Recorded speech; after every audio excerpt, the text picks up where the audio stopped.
3. 누가 포퓰리즘이라는 딱지를 붙이는가? 부익부 빈익빈을 비롯하여 우리나라의 골치 아픈 온갖 문제를 해결하는데 내가 말하는 처방들에 대해 상당히 많은 사람이 공감을 하기 시작한 것으로 알고 있다.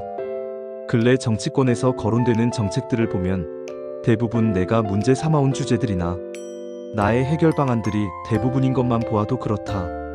그러나 여전히 그러한 방안들에 대해 이해하지 못하고 허황되다거나 비현실적인 생각 정도로 치부해버리는 사람들이 있다. 특히 부익부 빈익빈 해결을 위한 배당금 지급제도 등 현금 지급 방안들에 대해서는 그것의 깊은 의미나 효과를 이해하지 못하고 포퓰리즘적 방안이라고 폄훼하는 사람들도 있는 것으로 알고 있다. 어떤 사람은 이런 거 시행하다가는 우리나라가 거덜나서 베네수엘라 꼴난다 라고 비판한다고 한다. 그러나 분명히 말하지만 그러한 것들은 절대 허황된 포퓰리즘이 아니다. 포퓰리즘은 재원 조달 등에 대한 뚜렷한 대책이나 정책을 추진했을 때 나타날 수 있는 결과에 대한 책임감도 없이 당장 자신의 정치적 목적을 이루기 위해 내놓는 사탕발림의 인기 영합 정책이다. 내가 제시한 방안들은 아무런 재원 마련 대책이 없는 것이 아니다. 재원 마련책이 다 준비되어 있다. 그리고 우리나라와 베네수엘라를 단순 비교하는 것은 옳지 않다. 우리나라는 베네수엘라와는 전혀 다른 산업 구조를 가지고 있다. 베네수엘라는 국가 경제가 지하자원인 석유의 수출에만 의존하는 나라이다.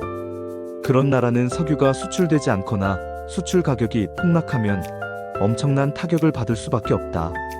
석유 수출로 벌어들여 국민에게 나누어 주던 국가의 돈이 순식간에 사라지면 국민 전체가 한순간에 거지로 전락할 수도 있다.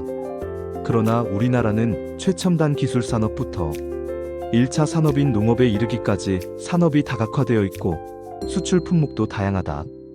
국가 경제가 수출품 한두 가지에 의존하는 나라가 아니다. 과학적이고 합리적인 대안. 우리나라의 문제들을 해결할 수 있는 나의 여러 가지 방법들에 대해 국민들 가운데 가장 많이 질문하는 것이 우리나라에 무슨 돈이 있어서 그 돈을 줄 수 있느냐는 것으로 알고 있다. 분명히 말하지만 세계 10위의 경제 규모를 자랑하는 우리나라는 그 정도의 예산은 충분히 확보할 수 있다.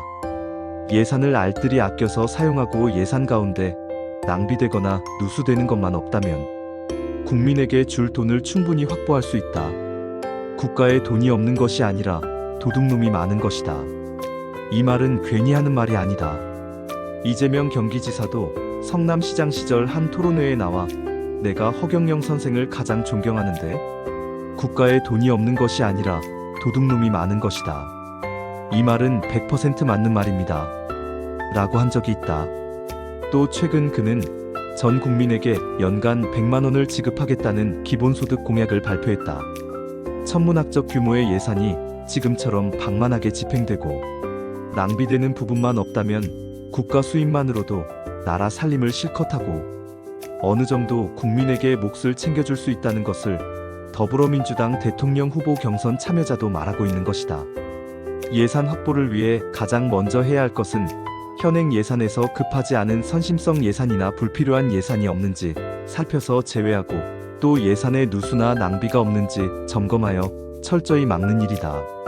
내가 볼 때 현재 우리나라 예산은 불필요한 집행이 너무 많다. 약 70% 정도는 줄여도 충분히 국가 운영이 될 것으로 생각된다. 국회의원 수 축소, 국회의원과 지방의원의 무보수 명예직화, 보좌관 급여의 국고, 지원 중단, 정당보조금제도 폐지, 지자체 선거 폐지, 지나친 지역개발 중단, 성인지 예산 폐지, 여성가족부 폐지 등만 해도 상당한 예산을 절약할 수 있다. 이 외에도 예산을 절약할 여지는 상당히 많다. 어떤 정책을 시행할 때 정작 정책의 대상보다도 시행 전, 연구나 준비 과정에서 더 많은 예산이 들어가는 불합리한 상황을 시정하면 여기서도 상당한 예산 절약이 가능하다. 예를 들어 출산 정책을 추진하는데 정작 산모보다도 출산 정책을 연구하는데 돈이 더 들어가는 것을 시정하는 것이다. 복지제도도 전면 개편하여 기초생활보장제도 등의 선별적 복지제도를 없애면 예산이 절약된다. 이렇게 낭비되는 예산, 불필요하고 당장 급하지 않은 예산, 선거 등을 의식한 선심성 예산, 중복 예산 등을 모두 없애고 예산 누수를 막으면 국민에게로 직접 돌릴 수 있는 예산을 상당 부분 확보할 수 있다.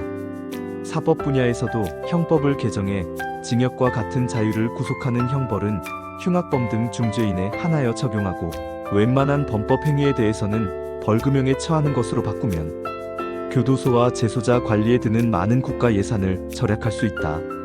게다가 재산에 비례하여 벌금과 범칙금을 부과하는 제도를 시행하면 큰 재원이 추가될 수 있다. 예산을 절약하고 증대할 수 있는 또 다른 방법으로는 수많은 세금 항목을 통합하여 징수하는 체계를 마련하는 방법이 있다.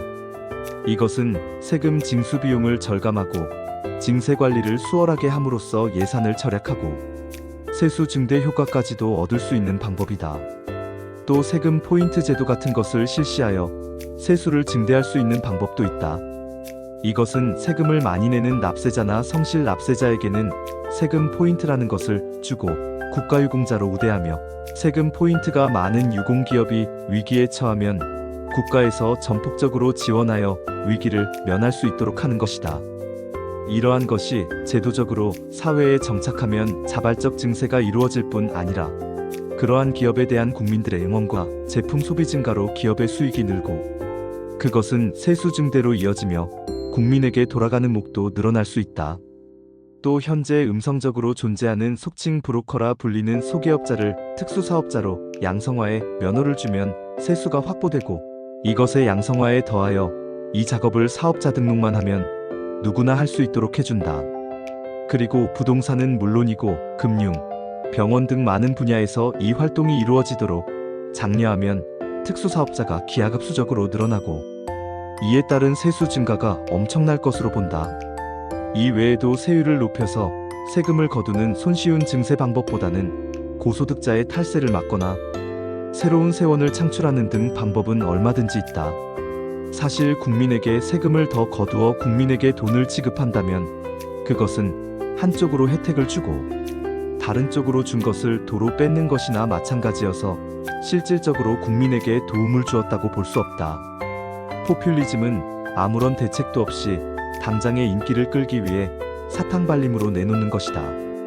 그러나 내가 말하는 해결 방안들은 재원 마련이 얼마든지 가능하고 국민 전체의 삶의 수준을 크게 높일 수 있을 뿐 아니라 여러 방안들이 연결되어 메커니즘으로 작용하면서 하나의 시스템이 되면 국가 경제를 비약적으로 발전시킬 수 있는 아주 현실적이고 과학적이며 결과를 확실히 예측할 수 있는 방안들로서 포퓰리즘이라고 폄하해서는 안 된다. 황금 덩어리가 누추한 보자기에 쌓여 있으면 그것이 황금 덩어리인 줄 알기 어렵듯이 내가 말하는 방안들을 지레 포퓰리즘이라 단정해버리면 내 방안들이 우리 국민과 우리나라, 나아가 전 세계를 몰라보게 업그레이드 시킬 수 있는 기막힌 방안임을 절대 알 수가 없다. 물론 나는 점점 시간이 지나면 이러한 방안들이야말로 정말 시의적절하고 대단한 발상이고 방안이었다는 것을 인정하지 않을 국민이 없을 것이라 확신하고 있다. 국민에게 짐을 떠안기는 그들의 포퓰리즘. 근래 우리나라에 내가 제시하는 방안들과 유사한 것을 내놓는 사람들이 부쩍 많아졌다. 지자체들이 시행하는 출산하면 월 얼마를 준다고 하는 자잘한 정책들부터 서울시장 선거 예비 후보로 나왔던 나경원 씨가 통 크게 신혼부부 출산 시 1억 원을 주겠다고 한 것들이 모두 출산을 장려하기 위해 출산 당사자에게 직접 현금을 지원하는 방안들로 금액의 많고 적음을 떠나 나의 출산에 관한 방안과 궤를 같이 하는 것들이다. 또 한때 안철수 대통령 선거 후보가 국회의원 100명을 축소하겠다고 한 것이나 이재명 경기지사가 모병제를 실시해야 한다고 한 것, 박근혜 전 대통령이 노인 기초연금을 지급하겠다고 하여 현재 자격이 되는 노인들이 월 30만 원까지 받고 있는 것, 문재인 대통령이 유엔 본부를 판문점으로 옮겨야 한다고 한 것, 최근 이재명 경기지사가 재산비례 벌금제를 들고 나온 것, 여야 정치인들이 기본소득을 주겠다고 하는 것 등은 내가 제시한 방안들과 비슷하거나 적어도 내가 말한 방안들의 영향권에 있는 것이라고 생각한다. 물론 이중 기본소득제 같은 것은 내가 말하는 방안과 그 기본 정신과 성격, 재원 마련 방안, 지급 금액 등이 전혀 다르긴 하지만 일정 금액의 현금을 국민에게 직접 주려고 한다는 면에서 나의 방안과 궤를 같이 한다고 할 수 있다. 그런데 이들 여야 정치인들이 나의 방안들과 비슷하게 단편적으로 내놓은 현금 지급 정책들이야말로 포퓰리즘이다. 왜냐하면 기존 예산을 절약한다는 등의 현실적 대안도 없이 국민에게 무조건 주겠다고 하기 때문이다. 이렇게 되면 예산 확보 문제가 생길 수밖에 없고 결국 예산을 마련하기 위해 증세라든가 국가 부채를 늘리는 수밖에 없다. 나도 양적완화라는 방법으로 국가 부채를 늘리기는 하지만 그것은 위험 수위에 올라가 있는 가계부채가 국가부채로 전환되는 것이다. 그리고 꾸러미로 된 나의 일련의 방안들이 메커니즘을 이루어 경제가 더 잘 돌아가게 하여 국가의 경제 규모가 커지고 세수가 저절로 늘어나는 선순환 경제 구조를 만들기 때문에 그로 인해 늘어난 국채는 문제될 것이 없다. 하지만 이들 정치인들은 그들이 주장하는 정책을 시행할 경우 늘어날 수 있는 국가 부채를 어떻게 해결해야 할지에 대해서는 이렇다 할 대책이 없다. 실제로 현 정부 들어 저출산 지원금이나 코로나19 지원금 등의 명목으로 지난 4년간 국가 부채가 183조 원 정도나 증가했다. 갚을 수 있는 확실한 대안도 없이 국채를 늘리는 것은 국가의 재정 건전성을 악화시키는 것이며 국채 상환은 결국 국민의 세금에 의존할 수밖에 없으므로 고스란히 국민의 짐으로 되돌아오게 된다.